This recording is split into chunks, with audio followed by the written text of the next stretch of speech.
I'm Sarah, and I thought I would do a what I read in September because everyone and their mum's interested in what I'm reading.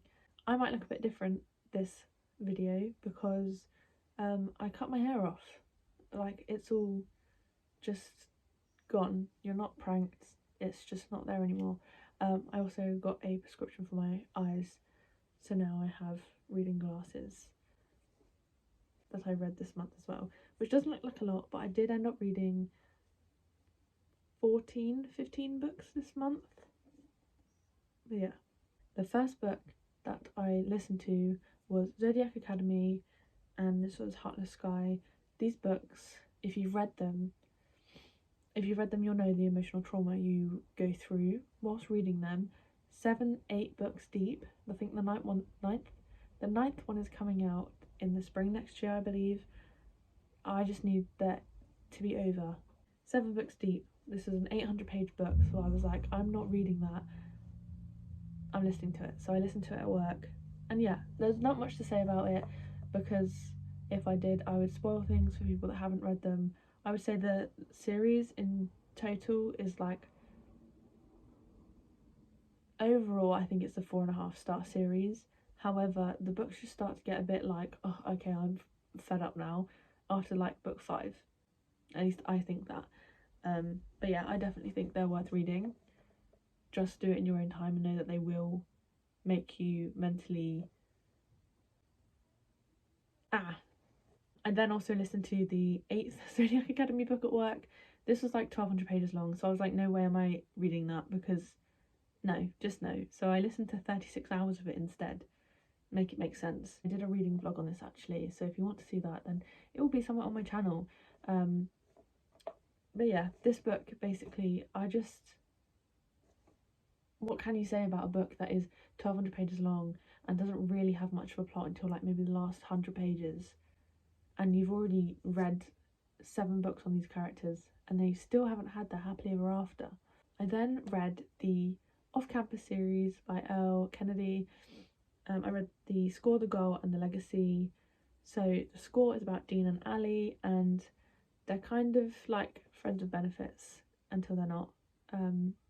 Dean's like a hockey player slash is gonna be a lawyer, and then Ali is Hannah's best friend from the first Off-Campus book. Just kind of like a best friends, girlfriends, best friend romance, if that makes sense. And then The Goal is Sabrina and Tucker. Now this is an accidental pregnancy book, so trigger warning. They're cute. Sabrina is a lawyer wannabe. She is a lawyer. She's gonna go to law school and she's gonna make it. And then Tucker is just like a southern kind of cowboy that is also a hockey player, so like best of both worlds. They have a one-night stand and she accidentally gets pregnant, and yeah, it's just kind of their story on figuring out what they're gonna do, how they're gonna come together. Literally, they're figuring out how they can come together as parents, and yeah, that's that book. And then The Legacy, I really enjoyed The Legacy because I've never seen an author do this with a series before, where you kind of get like an extended prologue basically of what all the couples are doing like a couple years later.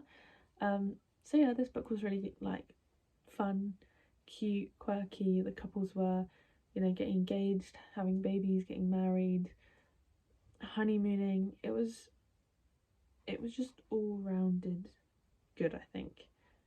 I then read The Inheritance Games by Jennifer Lynn Barnes, and I buddy read this with a friend. I'm still need to get her opinion on it, but I really enjoyed this book, this series. It's about a girl called Avery. She's kind of living in her car, and then all of a sudden she gets called into the principal's office, and she's inherited $42 billion from a billionaire who she didn't know. This billionaire has 4 grandsons, and they all want to know why she's been given money when she doesn't even know them. So it's kind of just like a game of figuring out why her, and yeah, the old man just kind of leaves clues and hints and riddles, and they kind of got to figure it out. But yeah, there's definitely like a love triangle I'm sensing at the end of this book, so I'm hoping in the 3rd one there's more of a romance, because I'm a very romance reader. but it was quite fun reading something that didn't evolve entirely around a couple. I then listened to The Long Shot and Hook Shot by Kennedy Ryan. She follows me on Instagram, which is like a flex. These books were also good. I listened to these on Audible whilst I was at work. They are quite heavy on the topics of domestic abuse and violence, and also sexual assault, so trigger warnings with those. But yeah, these books are very good. Kennedy Ryan has a way of like, she gives the character depth, and it's really hard to explain unless you've read the books or listened to them. But I felt with the characters, she has a really good way of creating strong, independent women of colour. But yeah, I really enjoyed these books. Both of the male heroes are just amazing. The women in these books as well, they're so like uplifting. It makes me proud to be a woman. I then read If We Ever Meet Again and If the Sun Never Sets by Anna Huang. These are the first two series. These are the first two books in the If Love series, I think it's called. Yeah, you have to read these together, which is why I'm holding them up together. You can't just read one or the other. They're not standalones, if that makes sense. It's a series, but like, this is basically one book.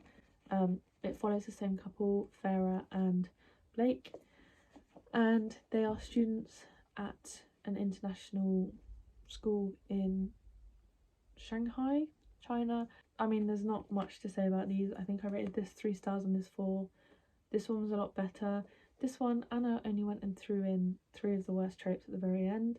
I'm not going to tell you what they are because I don't want to spoil. But yeah, take this with a pinch of salt if you do decide to read this. And if you do read this, you're most likely going to have a mental breakdown and cut 5 inches of your hair off and then book a piercing for your ears the next day. Because that's what I did. And then you're going to have to read the second book, which is basically the Happily Ever After, 5 years later. I didn't love them. I did love her Twisted series, and I'm not a massive fan of her Kings of Sin series, and I'm not a massive fan of these. But her Twisted ones I loved, so I don't know what happened there. I then listened to Divine Rivals on Audible with one of my Audible credits. And oh my god, I loved this book so much. I think I rated it 5 stars. If you haven't read this book, you have to read it. It's kind of like a loose fantasy where it's giving World War II vibes. I'm thinking like 1912 sort of area. They work together, they're colleagues. Briefly though, I felt like hearing about this book, I thought they were colleagues throughout the whole book. They're not. They're colleagues for maybe the first like 3 or 4 chapters, and then they're not. They have this typewriter that is kind of magical and they can correspond with each other, but Iris, the main female character, doesn't know that the main male character is the one that's reading her letters, if that makes sense.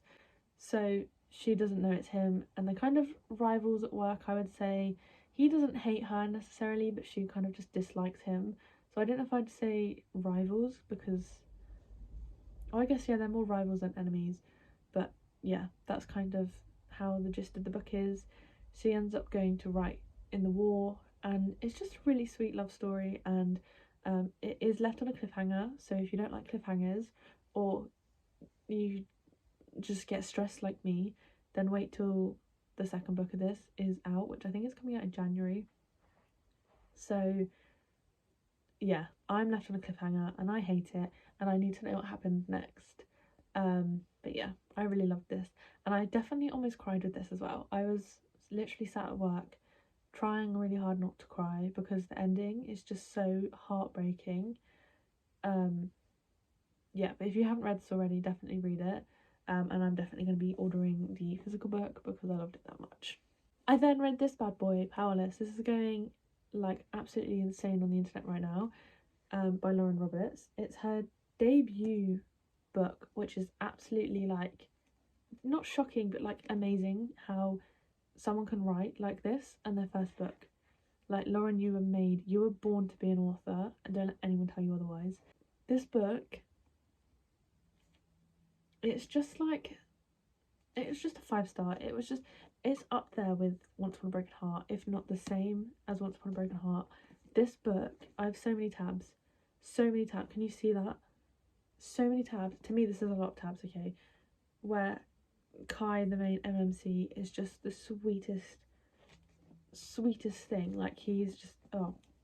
Basically, it's about a girl who is an ordinary, and that means you've got no power. And there was kind of like a plague that went around and gave people powers, but some people didn't get powers. And she's an ordinary, so now there's this hierarchy of people with powers and ones with like worse powers. They're called mundanes, and then she's an ordinary, so she's got no power. And she's kind of living amongst these mundanes and elites, and if she's found out to be an ordinary, she will die, because that's the way it goes. And he is the future enforcer, which means his job is to go around and find these ordinaries and kill them. And she's kind of thrown into like a Hunger Games scenario. It did kind of remind me of Hunger Games. They create an alliance with each other. They kind of work together through these trials. And yeah, it's just really sweet. They kind of warm up to one another. It's not so much enemies, it's more rivals, I would say. They've got really good banter, like really good banter. And then the end is just, I need the second book now. Like, I need it now. Some of the things he says in here, I need to find this one quote. Okay, listen to this. Right, page 204. She is bewildering as much as she is beginning. That pretty mouth of hers says one thing, but those ocean eyes say another. She pulls a knife from my back, only to say she'll bury another one there. She's confusing, captivating, and we're completely wrong for each other in all the right ways. She's a flame and I'm going to get burned, an ocean and I'm going to drown. If that's not poetic for you, then like just leave, because this book, you need to read this book. You need to read this book. It's, I don't know how many pages it is, but it's so good that I read the sneak peek for the second book. You know, in some books they have like the last like 2 or 3 pages, it's like, read the sneak peek for the second book. I don't really do that because I just can't be asked and I'm not going to remember them. I needed this to like not finish, so I just read the sneak peek, and now my heart literally hurts. My heart ached after reading this book. The last 2 books I read this month were The Stand-In by Lily Chu, and this book was, I read it on Audible, I listened to it on Audible at work, and it just wasn't great. It didn't hit. I don't know what it was about it. It was just a bit meh. It was, I don't know if I was hitting the right target audience. It was more YA. But basically it's about this girl who looks a lot like this celebrity, and the celebrity finds her and is like, can you be my stand-in? Basically, I don't want to do this job anymore, I need a break, can you come in and just pretend to be me for the press and the media? And she does it, and there is a best friend that she kind of starts getting feelings for, and yeah, that's basically the plot, and it just wasn't great. There was like a plot twist at the end, but you could see it coming from a mile away. Yeah, I don't know. I didn't feel for this book, and I don't know whether I'll be picking up any more of Lily Chu's books, only because, I don't know, maybe it was the writing style. It was just quite like in her head, but like not in a good way. The last book I read this month was Indigo Ridge, and by Daphne Perry, and this book was really good. It was surprisingly good. I didn't know what they were about to begin with. I kind of thought they were a fantasy for some reason. The covers kind of give me that vibe, but it's not. They're small town romance, and I love me some small town romance. It's about this woman called Winslow, and she's coming into this new town, and as the head of the police, new chief, but her grandfather is also the mayor, so people kind of, the townspeople think it's kind of favouritism that's going on. However, she did work her way up and she does deserve that role. Anyway, she sleeps with a local who she doesn't realise is a local, called Griffin, and they kind of just become like friends with benefits. kind of situation. However, at the same time, this book, there is also a death that takes place, and as the head of police, Winslow is kind of trying to figure out why this person died. Everyone in the small town is like, no, it's a suicide, it's a suicide, don't look that deep into it. However, Winslow is trying to figure out whether she should follow her heart or her mind over this death or this case. So yeah, it's kind of like a murder mystery as well, which was quite interesting. I've never really read something like that before, but I think because it was intertwined with a romance, it made it a lot easier to kind of get into and read. But yeah, I really enjoyed it and I rate it a 4-star, I think. That's the end of the video. I hope you enjoyed. Let me know what books you've read down below. Have you read any of the ones I read this month? And what are your October hopefuls? Yeah, October hopefuls. Anyway, I'll see you in the next video. Bye.